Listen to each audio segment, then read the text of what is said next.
Good morning, you all. My name is Shamika Parrish Wright. I'm the executive director of Vocal Kentucky.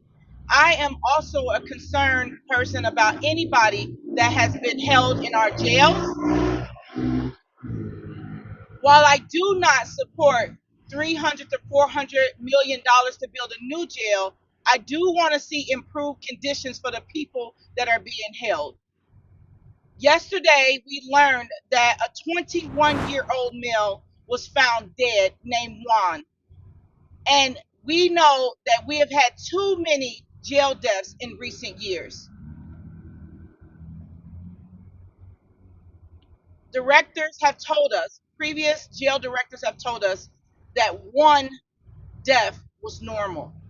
We're beyond anything normal. One life lost is one too many. I stand here with many allies and supporters and people who do this work all year around. We are part of the No More Jail Death Stakeholders Group.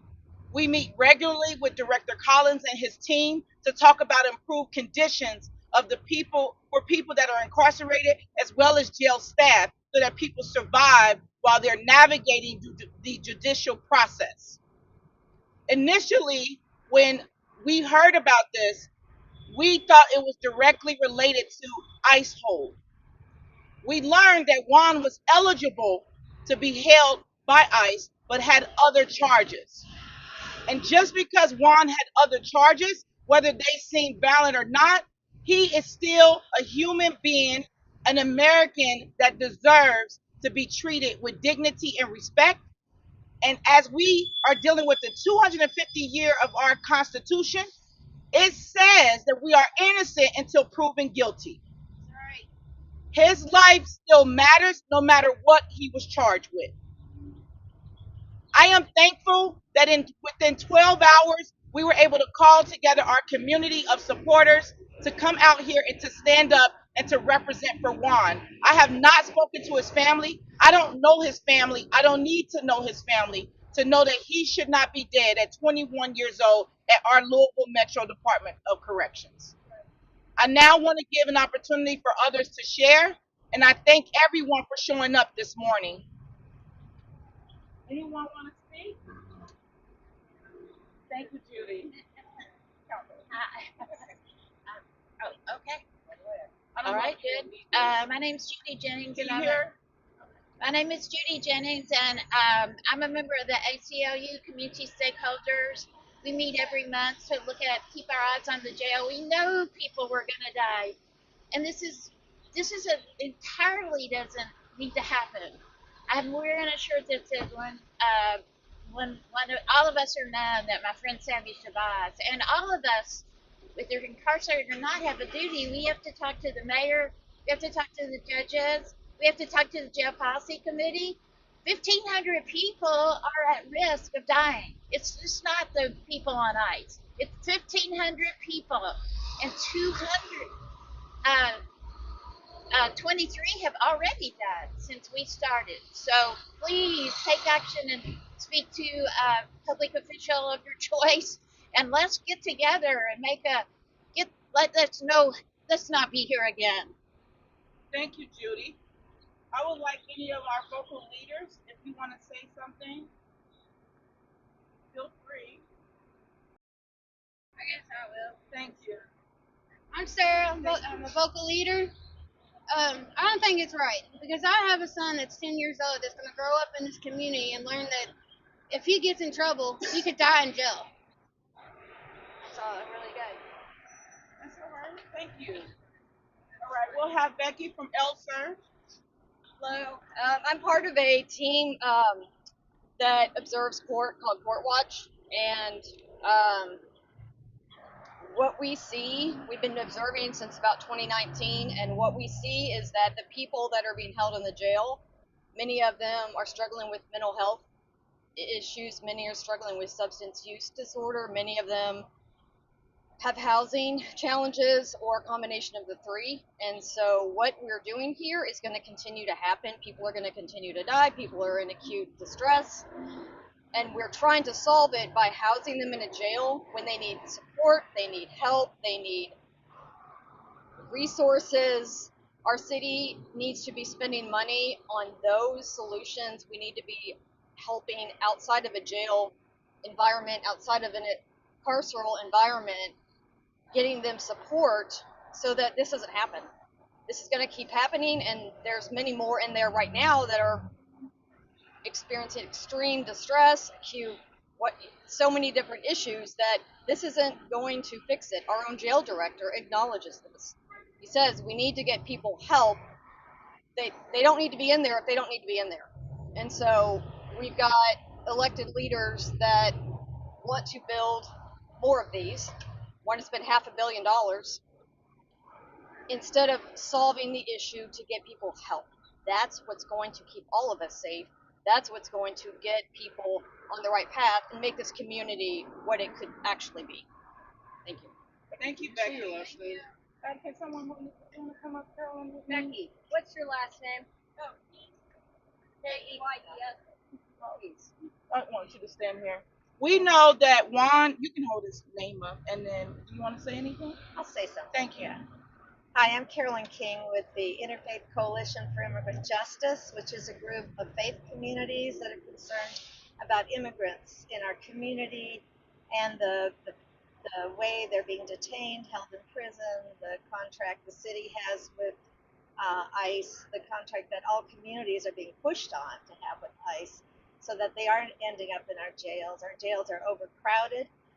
There's not due process, and the fact that he was an immigrant is no different from the loss of life from everyone else that's died in our jails. In Kentucky jails, I just heard a statistic last night. I've had over 200 people in the last 10 years dying in jails. So that's a problem. But we're also here to speak for immigrants and immigrant families who can't speak for themselves in this environment of kind of hate toward them and the ICE approach. So thank you very much. Thank you, Carolyn. Does anybody else want to share? Greg, would you like to say anything? All right. The last thing I'll say, and we'll take questions, is that we know Juan, we don't know everything that happened with Juan, but we know that he should be alive. We know that people die in new jails too. As we have seen other cities build new jails, that doesn't mean that the deaths stop. That means that we still need improved conditions, the mental health connections. Jails are now saying they're the biggest treatment center. Our jails in Kentucky are the biggest treatment centers, and they're the biggest mental health providers. We know that that's not what people are getting and they need from our jail.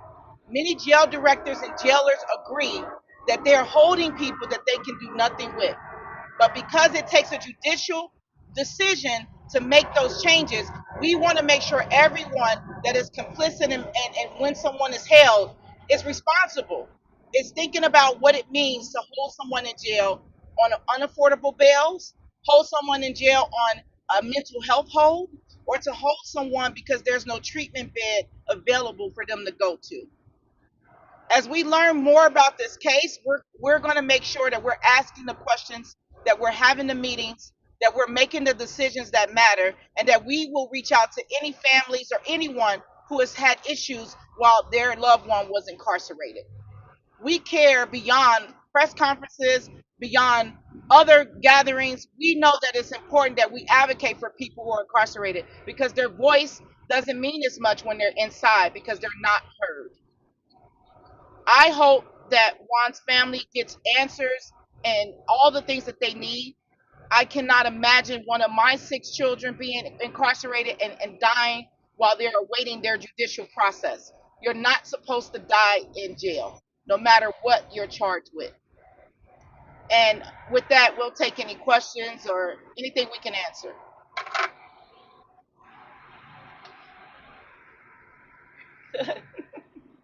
Shamika, you're running for mayor, Mhm. and what immediate changes would you institute should you assume the office? That's a great question. Although I'm here in this capacity, this has always been something I've been passionate about. Criminal legal reform, criminal justice reform is something that's near and dear to me. I was actually charged with assault before in a domestic violence case where I was defending myself. I was 18 years old my first time and being incarcerated. But as mayor, you have the ability to direct the jail director, to direct the chief of police, to be more cognizant of the people that we're bringing to the jail.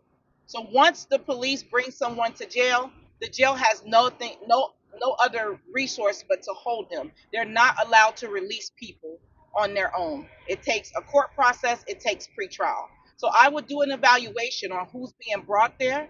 I would look at decarceration, working with county prosecutors, working with the judges to get people out of there, just like we did with COVID. We saw some of the lowest numbers in our jails. Right now, those numbers continue to go up. And with what happened with our mayor deciding to cowtail to what the federal government doesn't even have ironed out when it comes to ICE, it has increased. We've had more than 300 people held for ICE detainees. And they're held sometimes beyond the 48 hours because of holidays, because of weekends. And I would put a stop to all of that. We used to hold people up to 12 hours, and I would go back to that or less.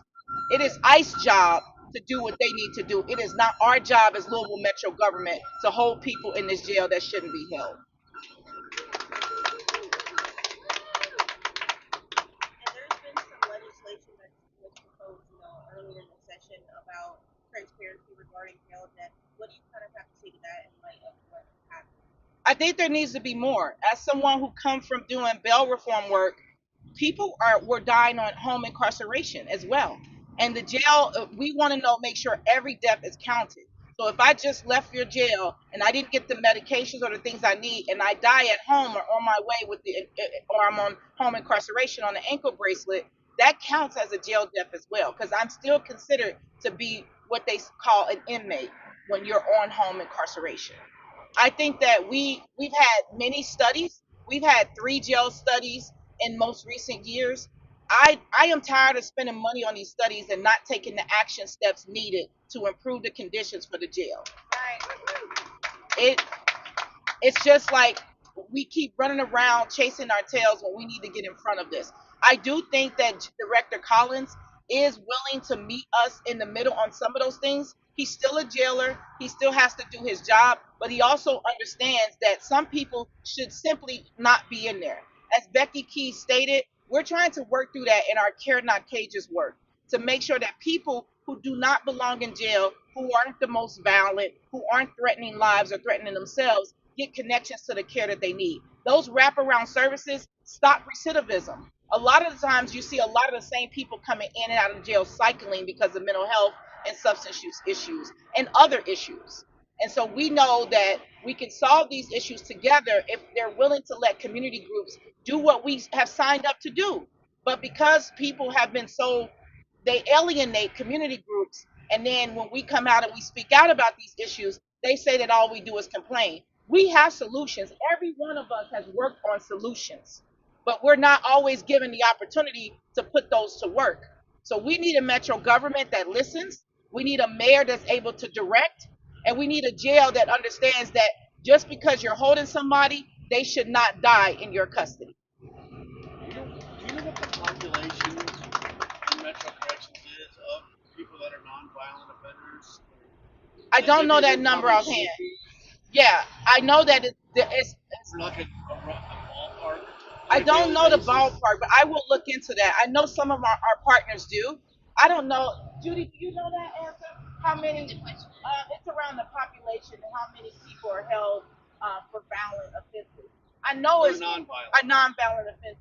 Yeah, we have a data population dashboard. It changes every day, but it's easy to find that out. But I don't have it. But it's very.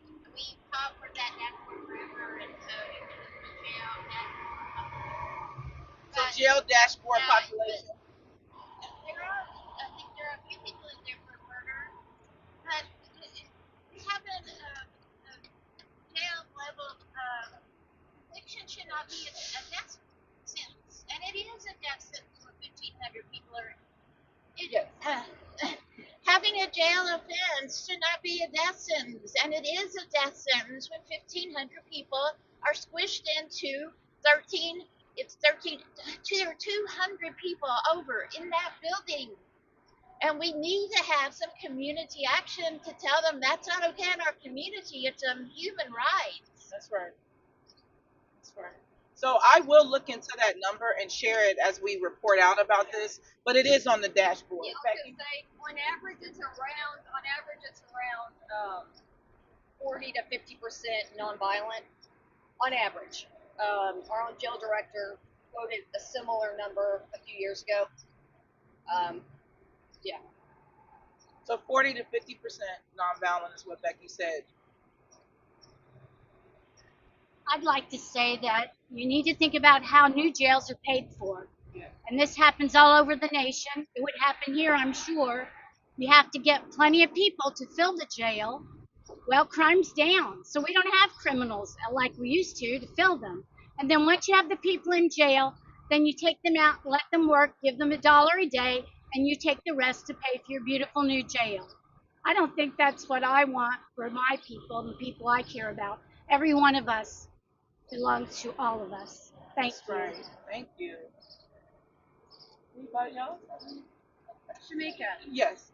is there any collaborative effort going on with the community's hospitals that do have mental health wards to greater accommodate the nonviolent offenders who are suffering from both mental health issues and substance use disorder, as opposed to automatically incarcerating them? Because we all know when you take someone to University of Louisville, for instance, it's 4 questions. If you don't answer them right, you're out the door. It takes less time to get somebody in and out than it does to fill out a mental inquest form and paperwork. So Yeah. what kind of collaborative effort is going on between the city and the community's hospitals that do have mental health wards? I do know that there are some programs and pilot programs that's been working. It's just not enough because, like you said, you catch somebody on a bad night, they're not going to answer those questions, or they'll be put in a drunk tank or somewhere separated, and it depends on who is assessing them on if they're able to get connected to those services. But even with those services, there's not enough opportunity for all the people. As Becky said, if it's 40 to 50% that are nonviolent, who and a portion of them are able to qualify for these programs, there's not enough space for those folks. I've seen that on the day-to-day work. There's not enough opportunity to do that. But there are programs that are working. There are, I'm sure, with 7 counties, but there's time limits. So if a person is being processed out in the middle of the night and they don't take that next step, which if after 6 there's not much open and you can just drop into, then they're less likely to connect when they're departing jails. But while they're in there, there are jail social workers that work with the public defender's office that also works with the courts that are routing people in there as they can. But like I said, if they show any type of hostility or if they don't answer a question right, like you said, they're not likely to get into that programming. It's very selective. Go ahead. I think I'm going to not get this right, but ACLU is sponsoring a family preservation Yes. act, and ACLU is sponsoring a family preservation bill where the judge, if the person who's the defender, what do you call that? The people that's arrested. Oh, if they're incarcerated? No, Or- a judge at the judge. Prosecution? Yeah. If Okay. they're being prosecuted, if they have children, the judge is asking if they're financial help for the children. The judge, he or she should consider diversion and recovery program rather than incarceration, because when you incarcerate one person in a family, Yeah. it affects all the people in the family. So that is passed through the House. They've worked on it, so possibly it could become a solution. Yeah, thank you for that. We hope people can contact their legislators and make sure that that passes through Senate. And I don't know if you already answered this, but were you able to get in contact with his family? No, I've reached out to some folks who are trying to make those contacts. I have not spoken to his family, but still thought it was necessary for us to come together. Usually when there is a jail death, we gather and we hold a vigil and but this was so traumatic, even more traumatic, a 21-year-old. And when we found out, we said we got to do something. And we had other advocates who were thinking that it was related to ICE directly, And so, they were rallying for that reason. But we're here because we believe that no one should die in custody, no matter what they're charged with. Shamika, also as mayor, how would you expand the effectiveness of the deflection units that are supposedly in every police division in the city, and yet I personally get so many calls from people who say, I can't get a deflection unit. I get police, some of whom are better trained in crisis intervention than others. What would you do to improve, expand the deflection units to deal with folks who are in mental health crises, under the influence of some sort of substance, often unhoused, to prevent them from entering the doors of LMDC? Yeah, I always talked about incentivizing non-arrest interactions, and the only way that you can have more non-arrest interactions is if you have the wraparound services, the connections to deflection, and it has to happen regularly. Also, when people call those in, there's different coding in the language to use when you're calling in. My mind is blanking on what you should say if you want a deflection response, but they have a coded system. And so I think we as city government should do a better job on billboards everywhere we go. Just like 911 was put in our brains, it should be the same for deflection, right? The number to call, the code to use, so that the people who are calling to get a person's services don't get the wrong response from 911. But I don't think we've done a good job putting the education out there to the communities about how to call in and how to make it more of a deflection call or a way to divert somebody from going to jail but getting connected to the help that they need. And reminder that 988 is the mental health crisis hotline. Yes, it's the mental health crisis hotline, 988. I don't think we just do enough marketing around that. I mean, I think it should be everywhere. When you turn on your screens, when you look around, and then whatever language. Someone gave me a cheat sheet of what to say when you have a deflection related call. I just can't remember what that says, but I have it somewhere that I will make sure I share it. Yes, I will. Overall, I guess just tell us the importance of coming out here and bringing light to your situation, while others may not necessarily want to do that. Unfortunately, we've had to do this for the last 3-4 years, since 2021, when someone passes or dies in our jail, and we know that it's important for us to lift this up. And I know that some people will shy away because of a person's charges, but that person has not been convicted yet, and even if they were, they don't deserve to die, right? It's like what I said about Breonna Taylor. People say, "Oh, she was connected to all these people," but even if there were drugs in her home and it wasn't, she still didn't deserve to die. We cannot have people treating people who are incarcerated or in warrant situations as judge, jury, and executioner. That's not the way our Constitution works. And people deserve their human rights and their dignity honored no matter what state they're in. So it is important that we come out and we say something and we stand up for those people. Because if we don't, it'll continue to happen and it'll continue to grow. These numbers are astronomical. We haven't seen this before. And since 2021, the amount of people dying while in our custody, and I think I need Louisvillians to understand that is the Louisville Metro Department of Corrections. That is something that we pay for with our tax dollars. That is on our dime, that is on our hearts, and their blood is on our hands. And so we must stand up and do something about it. Thank you. Is that good? Okay. I know you always got questions, Karen. I do. One of the questions I would have addressed. Healthy Business Connecta empowers families to thrive through holistic well-being, early child development, and accessible health care. We are committed to fostering connections, knowledge sharing, and support networks that enhance the physical, mental, and emotional health of children, parents, and caregivers. By building bridges between healthcare providers, social services organizations, educators, and families. We aspire to create a world where every child experiences a healthy and nurturing start. Setting the foundation for a brighter future.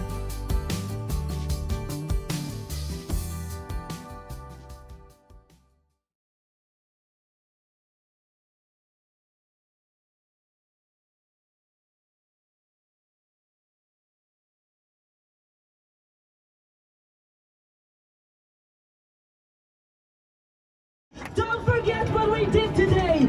Today is history. Don't just go say, hey, lady posted, live it!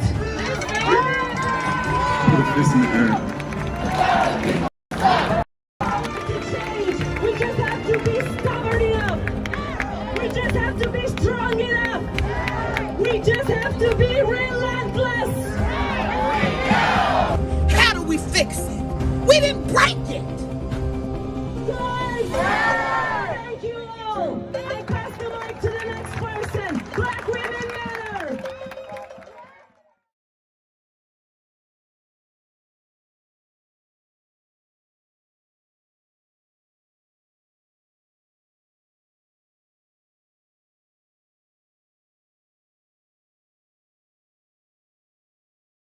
If you do nothing else. If you do nothing else. If you do nothing else. If you do nothing else. If you do nothing else. If you do nothing else. If you do nothing else. Stay live.